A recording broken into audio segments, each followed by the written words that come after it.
Média, lundi santé.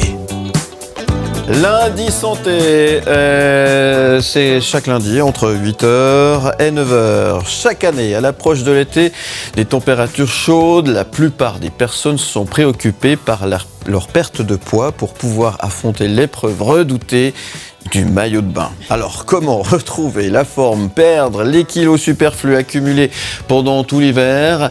Avec l'aide ce matin de notre nutrithérapeute Isabelle Agassi, nous allons vous proposer quelques astuces et tenter de répondre à toutes les questions que vous vous posez peut-être autour de ce vrai problème, la perte de poids en moins de 2 mois. C'est possible. Bonjour Isabelle Agassi, comment Bonjour ça va? Philippe, ça va? C'est possible 2 mois pour perdre... Oui, il y a tout qui est possible. Pourquoi pas? Vous nous Ça rassurez. dépend des kilos qu'on a à perdre. Oui, oui, forcément, c'est forcément. Mais bon, est-ce que c'est un vrai problème? Oui, quand même, parce que ça permet de se sentir un peu plus à l'aise, hein, si on a un peu la chiche, comme on dit. D'être dans son poids idéal, quand même, c'est vrai que physiquement, ce sont mieux, donc c'est quand même important. Puis au niveau de tout ce que ça implique au niveau de notre santé. Quand on est au surpoids, il y a quand même des effets secondaires, des problèmes métaboliques, les gens qui ont... Enfin voilà, tout ce qu'on peut, les problèmes articulaires. Donc c'est quand même préférable d'être dans son poids idéal. Bon, alors vous pouvez poser vos questions ce matin à Isabelle Agassi. On est très content de l'avoir avec nous sur le plateau 079 121 9000 ou via le QR code qui s'affiche sur le bas de votre écran. C'est un vrai problème, hein, puis c'est redondant, ça revient chaque année. En fait, on s'en met plein la panse pendant l'hiver et puis quelques semaines avant de partir en vacances l'été, on commence à se dire aïe, si j'avais su. Malheureusement, qu'est-ce qu'on se dit, c'est qu'on fait un régime en général. C'est ce que font les gens. Ouais. Alors que, on l'a déjà dit, mais faire un régime, c'est pas une bonne idée. Hein, quand vous faites un régime, vous mettez votre corps au mode survie, au mode ISMA, à un moment donné, au mode économie d'énergie. Et puis, il va s'adapter surtout, parce on est hyper bien fait et le corps humain a une capacité d'adaptation qui est très grande.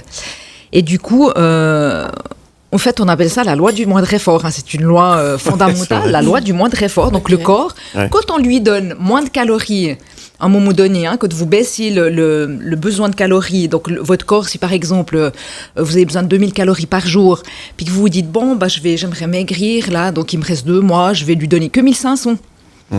Du coup, à un moment donné, au début, ça va fonctionner. Hein, il va se mettre à mincir. Puis au bout d'un moment, il va se dire, attends, là, il y a un problème, quoi. Il me manque du carburant. Donc, au fait, il va s'adapter à ces 1500 calories que vous lui donnez, puis il va brûler que 1500 calories. Donc voilà, et qu'est-ce que font les gens? Ils se disent, ok, je vois que je perds plus, donc quelques temps après, on refait un autre régime. Et puis du coup, il faut qu'on prenne, il faut prendre moins que ces 1500, parce que si vous restez à ces 1500, vous n'allez pas perdre. Donc on reprend encore moins, et puis au bout d'un moment, le corps, il se réadapte, puis il va se mettre de nouveau en mode économie d'énergie, donc il va moins brûler. Et puis, au bout d'un moment, on appelle ça de la résistance à la perte de poids. Et ça, c'est problématique. Et moi, j'ai quand même pas mal de clientes qui font de la résistance à la perte de poids. Parce que, à force de faire des régimes à répétition chaque année, au bout d'un moment, le corps, il bloque. Il a plus confiance. Et puis, il verrouille tout. Et puis voilà, donc on n'arrive plus à mincir. Et même, c'est un peu le problème de... Vous mangez un yogourt par jour ou des petites salades, quasi rien. Et puis, soit vous ne perdez pas, ou en tout cas, vous prenez du poids. Donc, ça peut même faire l'effet inverse. Bon, alors la solution, c'est quoi? Faire Koh-Lanta? Ouais, pourquoi pas? Non, mais c'est quoi la solution? Justement pas, parce que là, vous êtes là encore plus en survie. Non, l'idée, c'est de manger à satiété, déjà. C'est hyper important de manger à sa faim. Mais après, évidemment, c'est ce qu'on mange, c'est ça qui est important. Qu'est-ce qu'on mange? Et puis aussi... l'appétit vient en mangeant. Alors, plus on mange et plus on a envie de manger, des fois, c'est plus de la gourmandise, finalement. Alors, c'est une bonne réflexion. L'appétit vient en mangeant, surtout quand on mange des aliments qui ne sont pas adéquats. Donc ça, c'est la notion des index glycémiques. Donc, c'est on pourrait dire, plus un aliment il va avoir un index glycémique élevé, donc plus il va être industriel, plus il va être sucré, plus il va être transformé, plus il aura un index glycémique élevé, donc ça, c'est des aliments de mauvaise qualité, qui vont faire que ça va attiser l'envie de manger. Donc plus vous allez manger ces aliments-là, plus vous aurez envie de les manger. Et plus vous aurez envie surtout de manger. Donc ça stimule en fait notre envie de manger. Donc c'est très important, la qualité de ce qu'on mange, et de manger des index glycémiques qui sont bas. Donc des aliments qui sont qui ont une densité nutritionnelle élevée, donc c'est-à-dire qui vous nourrissent en profondeur, qui vous amènent des nutriments, des vitamines, des légumineuses, manger des glucides complexes, donc des patates douces, manger des céréales complètes, de manger des légumes, de manger des fruits, des protéines, des bonnes graisses. Ça, c'est hyper important. Aime le média, lundi santé.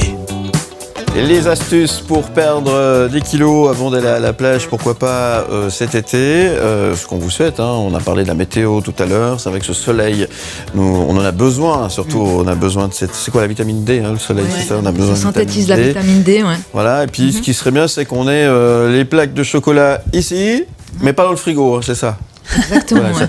alors avec Isabelle Agassi, on a parlé de ce qu'il fallait pas faire tout à l'heure, mais qu'est-ce qu'il faudrait faire alors pour perdre du poids rapidement en 2 mois? Est-ce que c'est possible déjà, très sincèrement? Alors déjà, c'est un peu du marketing, ça. Hein. Perdre du poids rapidement, non, je pense Ça que marche pas. Ça marche pas. C'est quand même une hygiène de vie, c'est un mode de vie qu'il faut changer. C'est pas juste voilà, parce que si vous voulez perdre du poids rapidement, c'est ce qu'on disait tout à l'heure, vous faites un régime et vous vous mettez en sous-calories, en hypocalories, donc vous mangez pas suffisamment. Ça va pas fonctionner sur un long terme. À court terme, ça fonctionne. Hein, on perd du poids. Mois, ça peut marcher, Sur mais 2, 3, après... oui, le corps, il va jusqu'à ce qu'il réalise qu'il y a un problème puis qu'il n'a pas suffisamment d'aliments, en fait, de nutriments, il va perdre du poids. Mais à un moment donné, ça va bloquer, c'est ça le truc. Ouais. Et puis du coup, c'est le cercle vicieux. Bon, on a Donc, rien à faire. Donc surtout pas de faire de régime. Donc c'est vraiment de manger à sa faim, très important. Ouais. Et puis de manger des aliments, comme on a dit, qui sont de bonne qualité, qui vont vous donner des vitamines, des minéraux, qui vont nourrir en fait vos petites cellules, parce que vous savez qu'on a des milliards de cellules dans notre corps. Et ces cellules, si on prend une image, on pourrait dire que dans chaque cellule, il y a un petit maçon, disons, qui construit votre maison. Et ce petit maçon, en fait, lui, ce qu'il attend, c'est que vous lui donniez, vous faites du ciment pour construire votre maison. Le problème, c'est qu'il y a des gens qui n'arrêtent pas de donner du sable. Donc, s'ils reçoivent, ces petits maçons, du sable toute la journée, donc des aliments qui ne sont pas du tout adéquats, transformés, de mauvaise qualité, etc., qui font grossir en plus, du coup, ils se disent, là, il y a du sable qui arrive, nous, on ne peut pas construire la maison, quoi, on ne peut rien faire. Puis, du coup, qu'est-ce qu'ils font avec ce sable ? Ils le mettent de côté. Ah, voilà. Et puis du coup, ça c'est une bonne représentation. Et puis ça Ça nous fait difficile à digérer. en plus. Et donc du coup, ça fait grossir. Ouais, d'accord, ok. Bon, alors. Donc la qualité nutritionnelle, ce qu'on mange, c'est très très important. Et c'est aussi ce qu'on mange, c'est important, mais c'est aussi comment on le mange. Donc quand je parle des index glycémiques, un bon exemple aussi, c'est la carotte. Une carotte, on se dit, c'est un aliment qui est bien en fait, c'est sain une carotte. Mais une carotte en fait, elle va avoir un index glycémique. Donc l'index glycémique d'un aliment, c'est sa capacité à faire monter notre taux de sucre dans le sang. Plus un aliment va faire monter rapidement votre taux de sucre dans le sang, et plus en fait vous allez produire de l'insuline. L'insuline, c'est une hormone qui va stocker ce sucre dans votre corps. Donc du coup, plus on va produire d'insuline, plus on va grossir. Donc, la carotte, c'est pas bien. La carotte, en fait, si vous la mangez crue, pour bronzer. non mais si vous la mangez crue, elle a un index glycémique qui est bas, donc elle va produire peu d'insuline, on va dire. Et si vous la mangez cuite, elle contient beaucoup de sucre, donc elle va produire plus d'insuline. Donc la qualité de la carotte, elle est complètement différente si vous la mangez crue ou cuite. Voilà, donc ça c'est typiquement. Faut savoir, ça. Ouais. Voilà, mais c'est un exemple pour vous parler de ces index glycémiques. Mais voilà, les index glycémiques, ce qu'il faut retenir, c'est plus vous allez manger des aliments bruts, de bonne qualité, des fruits, légumes, des céréales complètes, des bons glucides, des bonnes graisses, plus ça sera un index glycémique bas, donc plus ça sera bien. Mais l'été, moi, j'ai l'impression qu'on a quand même tendance à manger des choses un peu plus... des salades, des fruits, des légumes crus, non ? Exactement. C'est un peu plus... Tout à on n'a fait. pas envie de manger un plat chaud alors qu'il fait déjà... Voilà, parce qu'il fait très chaud, donc c'est pas pour rien en plus qu'on vit dans un pays où il y a 4 saisons, donc les saisons c'est pas pour rien. Ça c'est aussi, ça nous permet aussi de nous hydrater en fait, d'avoir des fruits et des légumes qui sont gorgés d'eau l'été, donc les courgettes, les poivrons, les aubergines, les pêches, les abricots, tout ça. Tomates. C'est de saison, ça nous permet de nous hydrater. Et il faut savoir, et ça c'est aussi une astuce pour chacun en fait, c'est qu'il faut faire une différence entre l'hydratation et le drainage. On s'hydrate en mangeant des fruits et des légumes. C'est comme ça que votre corps va s'hydrater. Donc ce n'est pas c'est pas l'eau qui va vous hydrater. L'eau, elle draine. Ouais. D'accord. Okay. L'eau, ça va nettoyer notre corps. Ok. Donc c'est hyper important de manger des fruits et des légumes, des végétaux, et c'est les végétaux, parce qu'ils sont gorgés de minéraux, qui vont hydrater nos cellules. Donc on s'hydrate avec Et des l'hydratation, fruits et légumes. c'est très important aussi dans la perte de poids. Bien sûr. Alors, on s'hydrate avec des fruits et des légumes, c'est Voilà, ça ouais. Et on se draine avec de l'eau. Exactement. Voilà. Donc Ça, boire ça de faut- l'eau pour faut- éliminer la charge toxinique du corps. Ouais. Parce qu'évidemment, si vous avez plus de toxines qui arrivent, et c'est le cas comme de pas mal de personnes, ils mangent plus de toxines que ce que le corps peut comment dire ça, peut gérer, au fait. Donc, le fait de boire aussi va permettre de drainer, d'aider à drainer ces toxines. Puis après, au travers de l'alimentation, de nouveau, essayer de manger des aliments de bonne qualité qui vont amener le moins de toxines possible. Ouais. Et pas trop de carottes, alors. Aime le média, lundi santé. Isabelle Agassi qui nous fait le plaisir d'être avec nous, nutrithérapeute. Les astuces pour perdre quelques kilos avant l'été, est-ce possible ou non? On fait le tour de la question. Ce qui est important, ce qu'on disait tout à l'heure, on rappelle. Alors, pour s'hydrater, fruits et légumes, pour se drainer, boire de l'eau, c'est ça, hein, Voilà, bien comprendre la exactement. différence. Et puis, ce qui est important, et on le disait, c'est ce dont on parlait hors antenne, il faut s'écouter aussi, tout simplement. Ça, on le rappelle de chaque fois. Voilà, hein. moi, je le dis toujours, c'est la base de la base. C'est de s'écouter. Et c'est vrai que les gens, malheureusement, la plupart des personnes sont déconnectées en fait avec leur corps. C'est-à-dire qu'on va chercher des conseils à l'extérieur de soi. On demande, à des coachs, à toutes sortes de personnes de nous donner des trucs et des astuces. Et au fond, on est tous différents, on a tous des profils différents. Et c'est vraiment déjà la première chose, c'est je m'écoute. De quoi mon corps il a besoin? Et notre corps est toujours en train de nous donner des signaux. Des signaux, ouais. Il nous parle constamment, notre corps. Il vous dit quand il a faim, quand il a assez mangé. Donc c'est juste d'écouter et de manger. C'est ça. Toujours la base, on mange seulement quand on a faim. Ouais, c'est Comme ça. on l'a dit aussi pour le petit déjeuner la dernière fois, si vous n'avez pas faim, ne mangez pas. C'est que votre corps n'a pas besoin maintenant d'aliments. En fait, il est en train de faire autre chose. Peut-être qu'il vous répare, qu'il est en train de vous drainer, que... Voilà, mais il n'a pas besoin d'aliments. Donc, si vous n'avez pas faim, ne mangez rien. Ça, c'est déjà la première des choses à faire si vous voulez mincir. Vos questions, vos messages, vos remarques, vos commentaires sont les bienvenus au 079 121 9000 sur notre numéro WhatsApp ou via le QR code qui s'affiche sur le bas de votre écran. On parlait aussi, et ça peut être un problème, l'alcool peut être un vrai problème. On a tous envie de se retrouver effectivement à la plage cet été. On a tous envie en fin de journée d'avoir un petit peu de soleil. Là, on en parlait aussi avec la météo tout à l'heure. On a envie de faire des apéros. Ça, c'est le piège. C'est le piège. C'est ça y est. Bam, les l'alcool, c'est très cacahuètes, calorique. L'alcool, c'est très calorique. C'est entre les glucides et les lipides. L'alcool, c'est 7 grammes c'est 7 calories par gramme.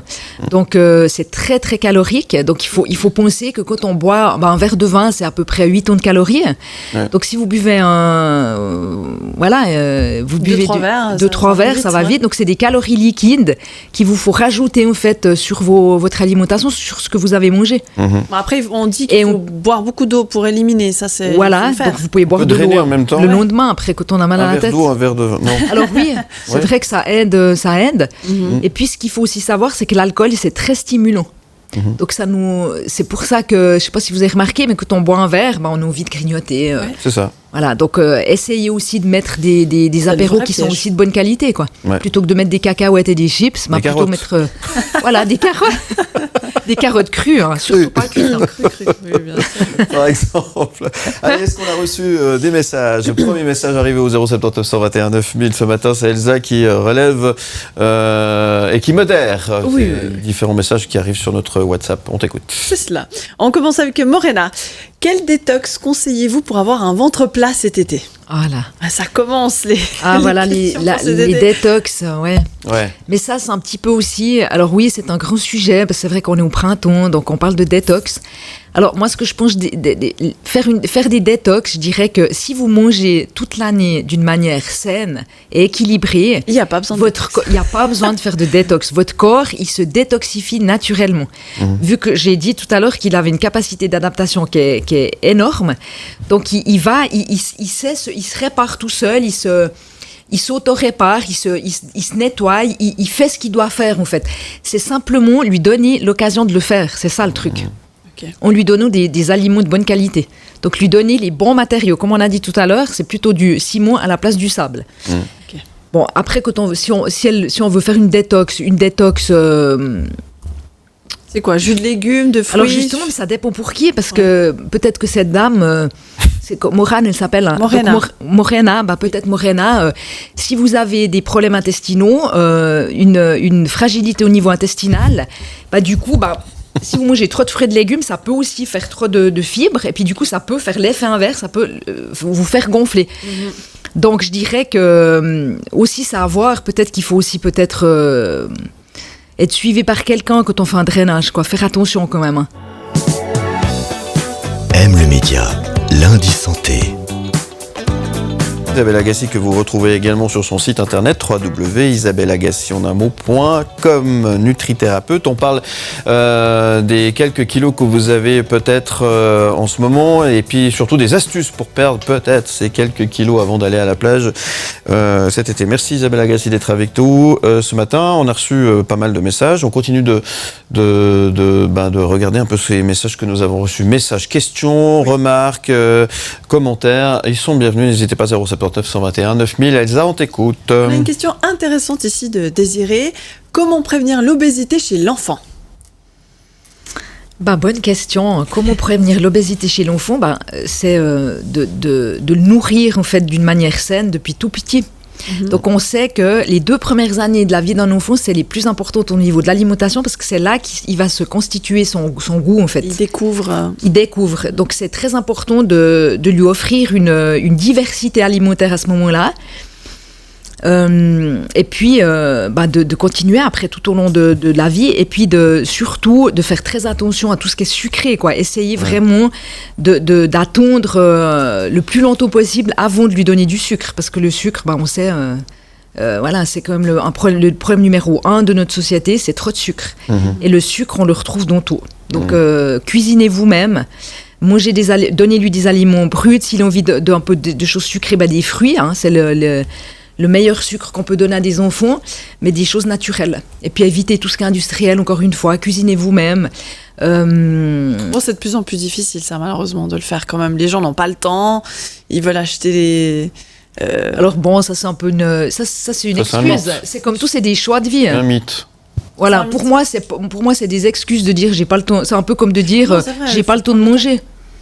Alors si t'as pas le temps de manger, c'est aussi t'as pas 5 minutes par jour pour toi. Quand les gens disent mais j'ai pas le temps, à un moment donné on n'a pas de vie. Donc c'est la base d'un être humain, c'est quand même de manger. Et si vous mangez pas, l'alimentation, l'hydratation et la respiration, c'est les 3 piliers, les 3 besoins physiologiques d'un être humain. C'est très très important. Okay. Donc si on veut pas prendre le temps de manger, ma foi, peut-être qu'il faudrait un jour, il faudra prendre le temps de se soigner, quoi, parce qu'on va tomber malade. Parce que l'alimentation, c'est quand même notre première médecine, notre premier médicament. Ça, c'est pas moi qui l'ai dit, c'est Hippocrate. Donc, c'est essentiel. Voilà, c'est essentiel, ouais. Effectivement. Autre message arrivé sur notre numéro WhatsApp 079 121 9000. Dorina. Le stress me pousse à grignoter pendant la journée. Par quoi remplacer cette mauvaise habitude? Dorina, vous n'êtes pas la seule. Voilà. Donc ça, c'est déjà... c'est vrai que apprendre vraiment à gérer les situations où on se met à compenser en fait nos émotions quelque part, parce qu'on n'est pas bien émotionnellement, puis du coup le moyen qu'on trouve en fait pour se détendre, c'est de manger. Donc c'est vrai que c'est pas une bonne idée. Après il y a aussi souvent quand il y a beaucoup de stress, en fait, on produit aussi beaucoup de cortisol. Et quelque part, c'est le cortisol, donc c'est cette hormone de l'anxiété, du stress, qui fait qu'on va aussi produire plus d'insuline. Donc c'est une chaîne un peu hormonale qui fait que, comme je vous ai dit tout à l'heure, l'insuline, c'est une hormone qui nous fait stocker, en fait. Donc du coup, ça nous fait prendre du poids quand on fabrique trop de cortisol. Et c'est dû au stress au départ. Donc c'est vrai qu'il faut déjà, la première des choses, c'est d'apprendre à gérer son stress. Et il y a quand même des techniques. On peut déjà respirer, prendre des moments de la journée pour se détendre, pour faire des respirations, aérer, oxygéner son corps. Peut-être faire une petite méditation le matin, écouter de la musique, prendre un bain le soir quand on arrive, un bain chaud, aller faire du sport. Enfin, il y a beaucoup de techniques qui vont nous aider. Et puis, au niveau de l'alimentation, la question c'est par quoi remplacer cette mauvaise habitude, ouais. De nouveau, c'est de prendre peut-être de grignoter plutôt. Alors, si on veut, c'est vrai que c'est une bonne remarque, c'est que on ne supprime pas une mauvaise habitude, on la remplace déjà dans un premier temps. On laisse pas un vide parce que l'être humain n'aime pas le vide, donc vous pouvez la remplacer par exemple prendre des oléagineux, des noix, des noisettes. Ça contient des protéines et des bonnes graisses. Vous pouvez prendre des fruits. Vous pouvez prendre des protéines aussi, ça c'est excellent, ça va aussi beaucoup calmer ça, ces envies de grignotage. Un morceau de fromage, par exemple, un œuf, des choses comme ça. Et puis il faut savoir que le grignotage, ça vient aussi d'un déséquilibre général de l'alimentation, de ce que vous mangez. Donc si vous n'avez pas de nouveau suffisamment de nutriments dont votre corps a besoin pendant la journée, donc sur les repas principaux, votre corps il va aller chercher, il va compenser entre les repas ce dont il lui manque. Donc c'est hyper important d'avoir une alimentation qui est très équilibrée et de manger suffisamment de protéines. Et ça c'est l'astuce. Pour vous, c'est de prendre des protéines, suffisamment de protéines, et vous verrez que vous aurez moins envie de grignoter. Ouais. Certainement qu'il y a un manque de protéines. Rien à voir avec la gourmandise alors. C'est pas non. Rien à voir avec ça. Non, ça n'a rien à voir avec ça, non. Ouais. Non. Sinon, bien grignoter du chocolat toute la journée, c'est de la gourmandise. Non, je pense que si vraiment vous avez besoin de chocolat toute la journée, il y a autre chose. C'est ce que je viens d'expliquer. Ouais. C'est grave, docteur. Pour vous, oui, Philippe. Aime le média, lundi santé. Isabelle Agassi, nutrithérapeute. Isabelle Agassi que vous retrouvez sur www.isabelleagassi.com. Merci d'être avec nous, Isabelle. On a reçu pas mal de messages. Ça suscite des réactions. Dès qu'on parle d'astuces pour perdre des kilos avant l'été, ça c'est le truc qui revient chaque année. Comment on va faire Donc les questions arrivent et les messages arrivent également sur notre numéro WhatsApp 079 121 9000. D'ailleurs, merci pour tous ces messages. Elsa, on t'écoute. Alors on a Thomas qui dit « Je me rappelle des pommes qu'on nous donnait quand nous étions petits à l'école. Est-ce que vous pensez qu'il faudrait réinstaurer cette méthode ? Ça éviterait peut-être les collations trop sucrées. » Mais quelle bonne idée, Thomas. Oui, moi je me rappelle aussi des pommes, des cagettes de pommes. Ouais, pourquoi on a arrêté ça ? Mais je trouve que c'était une super idée. Ouais. Il a raison. On s'en rendait peut-être pas compte sur le moment. On se disait tous les jours là. Maintenant ils vont nous mettre des machines Selecta, quoi. Super. Oui. Ouais. Non mais ça fait souci, c'est vrai. Mais c'est vrai que ça remplace les barres chocolatées ou quoi que les parents donnent. Moi je trouve que c'est une super idée, tout à fait. Il y a plein de vitamines. Tout à fait. Ça réveille. Voilà, ça hydrate. Parce que c'est un fruit. Il y a un petit peu de sucre, des bons sucres. Non, mais c'est tout positif, ouais. Super idée. C'est vrai que se demander pourquoi on a arrêté ce genre de choses, il y a certainement une raison. Enfin voilà, moi je me souviens également de ces moments-là, c'était très sympathique. Quoi d'autre comme message ? Giovanni qui dit « Quel aliment faudrait-il absolument éviter pendant l'été ?» Est-ce qu'il y a un aliment en particulier ? Les frites. Des frites ? Non, mais il y a jamais. Alors Giovanni, il n'y a aucun aliment qu'il faut éviter, non ? On mange de tout. C'est justement. Au contraire, c'est qu'il n'y a aucun aliment qui est tabou. C'est simplement parce que de faire des écarts de temps en temps, c'est pas ça le problème. Le problème, c'est d'en faire tout le temps des écarts. C'est de manger constamment des aliments justement qui ont cet index glycémique trop élevé. Donc de manger des aliments transformés, de manger des aliments trop gras, des mauvaises graisses, etc. C'est quand on le fait constamment tous les jours ou qu'il y en a un chaque jour. Si c'est une fois de temps en temps, c'est pas ça le problème. Ok, mais si est-ce que l'été, il pourrait y avoir un aliment qui nous fait sentir lourd ou mais du moment qu'il y a un aliment, moment que psychologiquement on se dit qu'il y a quelque chose qui est tabou, si on vous dit, vous n'avez pas le droit de manger du chocolat, Philippe. Si, alors ça... Vous allez vous dire, mais... Même si j'ai pas le droit, je le ferai non, quand mais, même. Voilà, bon, mais quelqu'un qui... Si on dit, non, mais voilà, c'est un aliment que j'ai pas le droit de manger. Ah non, surtout pas, je diabolise, je le mange pas. Ouais. On en a hyper envie. Ça nous donne encore plus envie. Donc il faut pas se dire, il faut pas s'interdire. C'est pire que tout, en fait. Ouais. Une toute dernière question. Ensuite, on va devoir rendre l'antenne. Alors, attendez, je vais voir moi si j'en avais encore d'autres. Tac. Ricardo, alors, la vie de tous les jours nous stresse et je ne vois pas comment je pourrais calmer la situation. Est-ce que vous avez un conseil ? Alors, il y a toujours des moyens. S'il y a un problème, il y a une solution. Donc, comme on l'a dit tout à l'heure, Ricardo, il faut apprendre à gérer votre stress. Si vous mangez aussi parce que vous êtes trop stressé, donc vous mangez par émotion, c'est pour calmer votre stress. C'est pas le but de l'alimentation de calmer une émotion. Quand on est stressé, quand on est triste, quand on est déprimé, quand on est énervé, c'est pas la nourriture qui va changer cet état de fait. Donc, l'idée, c'est de apprendre à gérer son stress d'une autre manière qu'en mangeant. Okay. Et c'est toujours possible, c'est un choix. Donc c'est le matin, peut-être qu'avant d'aller au travail, vous prenez un petit temps pour vous mettre en condition, pour vous détendre. Le soir, en rentrant du travail, la même chose, prendre un moment. Et moi, ce que je vous conseille, Ricardo, c'est de respirer. Quand on est stressé, c'est parce qu'on se bloque, on est complètement crispé au niveau de sa respiration. Oui. C'est hyper important de réapprendre à respirer. Et moi, je le vois, la plupart de mes clientes, elles respirent complètement. C'est antiphysiologique. Mm-hmm. Donc on a tendance à mal respirer en général. Donc apprenez, regardez un petit peu, il existe des bouquins, regardez sur YouTube, il y a des techniques de respiration qui vont énormément vous aider pour gérer votre stress. Aussi, ça prend très peu de temps dans la journée de respirer, juste. Respiration, c'est très important. La cohérence cardiaque, par exemple, c'est une bonne technique, vous pouvez regarder ça. Ouais. Ouais. Et en plus de faire attention à ce que vous mangez. Et n'oubliez pas, c'est ce que vous disiez tout à l'heure, n'oubliez pas de vous écouter, c'est important. Voilà, tout à fait, merci beaucoup Isabelle Agassi, nutrithérapeute. Merci d'avoir répondu à toutes ces questions que l'on peut se poser pour prendre quelques kilos avant l'été. On rappelle qu'il y a un site internet sur lequel on retrouve tous vos bons conseils, isabelleagassi.com, et on vous retrouve également sur votre chaîne YouTube. Oui, tout à fait. C'est la même chose ? Isabelle Agassi, oui. Isabelle Agassi. Merci beaucoup Isabelle. Merci on se retrouve très bientôt. À bientôt. Merci. Voilà. Qu'est-ce qu'on peut vous souhaiter aujourd'hui ? Une belle journée. Alors, une belle journée à vous. Et puis, merci d'avoir été là pour Lundi Santé.